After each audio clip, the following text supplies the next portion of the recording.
Mr Erasmus does the tango. 1. Sylphy spots a surprising thing. Sylphy Quicksilver, that ever-swift, ever-mercurial young sprite, was flying through the golden sunlit sky towards the house of her friend, Mr Erasmus.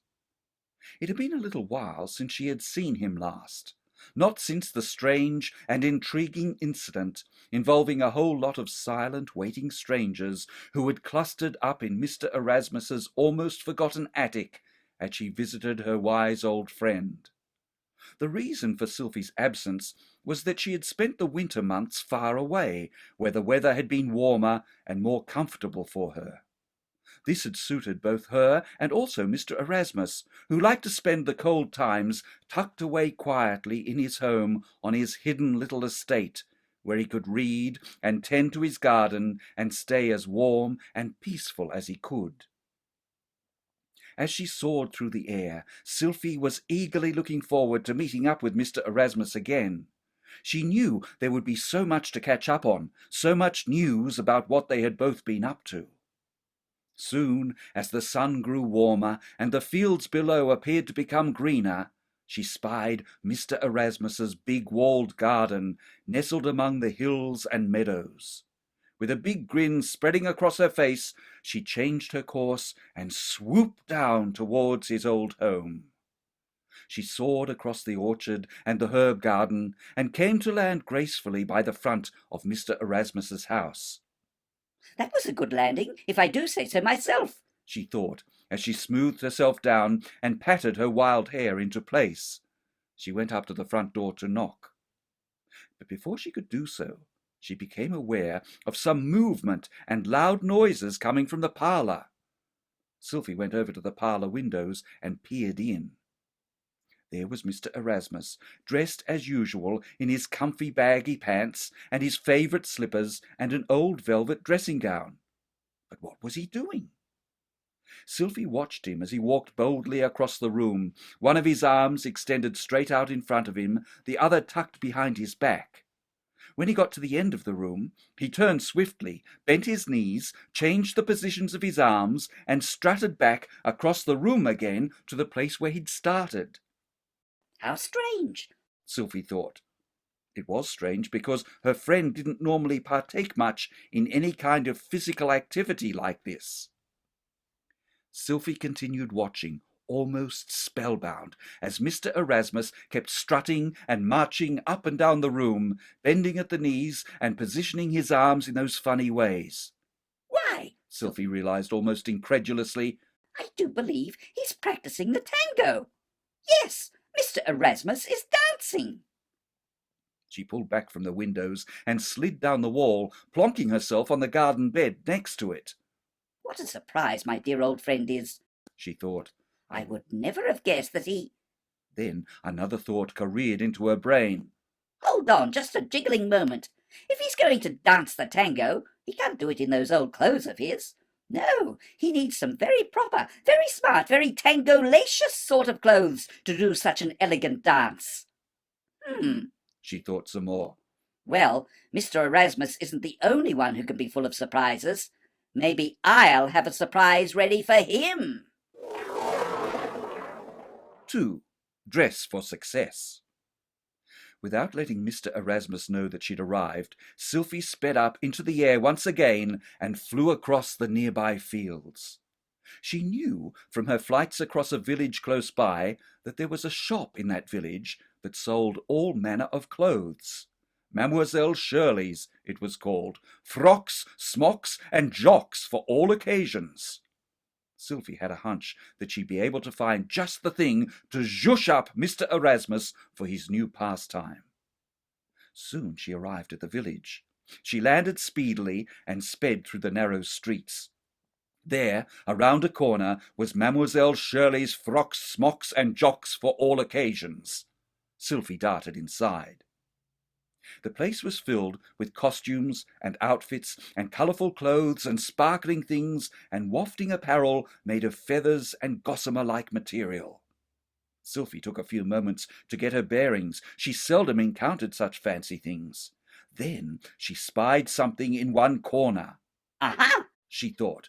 Mr Erasmus would certainly cut a dashing figure in that. A large lady with bright red lipstick and eyelashes that looked like two fat caterpillars trying to stay awake appeared. "May I help you?" she inquired. Hello, Said Sylphy. I'm after something for a friend of mine, something for him to dance in. "Oh," said the large lady, who was in fact Mademoiselle Shirley. "What sort of dancing will your friend be doing?" The tango. Sylphy replied. "Ummed Mademoiselle Shirley, who thought the tango a very refined and alluring sort of dance. I like that outfit in the corner, Sylphy went on. the purple one, with the high-cut pants and the spangly waistcoat and the flouncy crimson shirt and the little hat that looks like a small sombrero. I think my friend would look very dashing in that. "You have good taste," said Mademoiselle Shirley. "Your friend will look just like George Clooney if he does the tango in that." Sylphy nodded, even though she didn't know who George Clooney was. "What size is your friend?"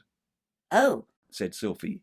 She held her hands apart and then raised them and rotated them. he's about that wide and that tall and that shape. Mademoiselle Shirley squinted at the shape Sylphy was making with her hands. "Yes," she said, "he will certainly be dapper in this outfit." Dapper is good, Sylphy said. isn't it? "Oh, to be dapper is the dream of many a gentleman," answered Mademoiselle Shirley, taking the outfit off its hanger and proceeding to the counter where she would wrap it up in brown paper. "If more people concentrated on being dapper, the world would not be in the sorts of dreadful messes it has got itself into." And Sylphy, being a polite sort of being, merely nodded. 3. Dapper Dancer. A quick whoosh through the sky, and Sylphy was back in Mr Erasmus's garden, the brown paper parcel tucked safely under her arm. She hurried through the herb garden and up to his house, where she could still hear her friend moving about.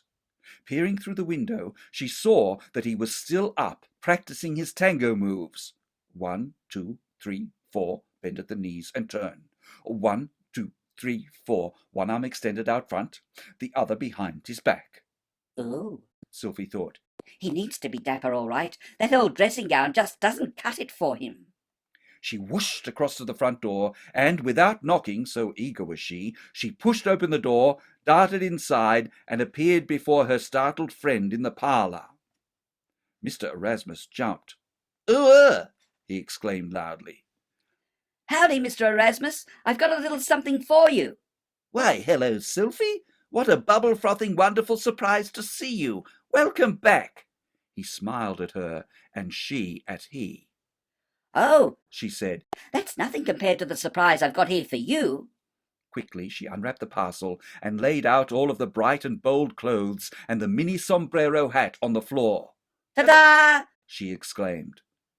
Mr Erasmus blinked and looked at the array of apparel in a confused way. They're for you. Sylphy said. "For me?" Yes, indeedy. I thought you could use them. You'll need them if you want to tango properly. It's a very dapper sort of dance, you know. But Sylphy, why should I ever want to tango?" Huh? "Tangoing is probably the last thing I'd ever want to do. That, and eating jellied eels with baked beans and meringues. Whiffle my whiskers, those are the two activities that are definitely not on my list of things to accomplish." But Mr Erasmus, I saw you. "You saw me?" She explained what she'd observed through the window, and how she'd whooshed off into the village to purchase the items of dapperness for him. When Mr Erasmus had heard her story, he held onto his belly and laughed and laughed and laughed. He laughed so much he had to stumble into the big armchair in the corner, where he sprawled and spluttered with mirth. What's tickled your funny bone, then? asked Sylphy, puzzled. When Mr Erasmus's laughter had subsided, he told her. "My dear Sylphy, I wasn't doing the tango. No. What you saw when you peeked through the window was me doing my anti-cramping exercises." Your what? "My anti-cramping exercises. My stretches. You see, in the winter months, and sometimes beyond them, I tend to get the most awful knotty cramps in my legs and arms and feet and paws. So every morning I parade across the parlour here, stretching out and marching along to try to keep the confounded cramps at bay. I'm pleased to say it seems to work." So you weren't practicing the tango? "I wasn't. No, indeed. But," he inspected the colourful clothing again, "I do think it was very thoughtful of you to find me these things. And I'll tell you something. What, Mr Erasmus? I shall wear them every time I do my anti-cramping stretching exercises every morning. This outfit will be very useful, in fact." Useful? Sylphy scratched her head. How so? "Why, if any felons or burglars come snooping at my windows while I am thus attired, they will surely be scared off. They will head for the hills at the sight of me. I shall be a dapper deterrent, better than any burglar alarm ever thought of." And he laughed again, and Sylphy, affected by the contagiousness of his laughter, joined him, loudly and happily and bubblingly.